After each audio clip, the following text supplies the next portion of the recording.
এর আগে আপনাদেরকে ফ্লাইট 914 এর গায়েব হওয়া সম্পর্কে বলেছিলাম। সেই কাহিনীটা ছিল একটা কাল্পনিক কাহিনী, যেটা প্রথমে সবাই সত্যি হিসেবে ধরে নিয়েছিল।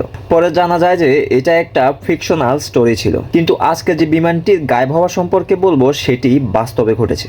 8ই মার্চ 2014 মালয়েশিয়ার এয়ারলাইন্সের ফ্লাইট MH370 কুয়ালালামপুর থেকে বেজিং যাওয়ার উদ্দেশ্যে 239 জন যাত্রী নিয়ে রওনা হয়েছিল। হঠাৎ রাডার থেকে বিমানটি গায়েব হয়ে যায়। বিমানটির সাথে শেষ যোগাযোগ হয়েছিল মালয়েশিয়ার উপকূলের কাছাকাছি। এরপর হঠাৎ করে বিমানটির সাথে যোগাযোগ বিচ্ছিন্ন হয়ে যায়। বহু দেশ বিমানটিকে খোঁজার জন্য যৌথ অনুসন্ধান শুরু করে। এমনকি ভারত মহাসাগরের তলদেশে হাজার হাজার কিলোমিটার জুড়ে স্ক্যান করা হয় বিমানটিকে খোঁজার জন্য। মাঝে মাঝে কিছু ধ্বংসাবশেষ পাওয়া গেলেও পুরো বিমানটাকে আর খুঁজে পাওয়া যায়নি। কিভাবে বিমানটি রাডার থেকে উধাও হয়ে গেল আজও কেউ তা বের করতে পারেনি।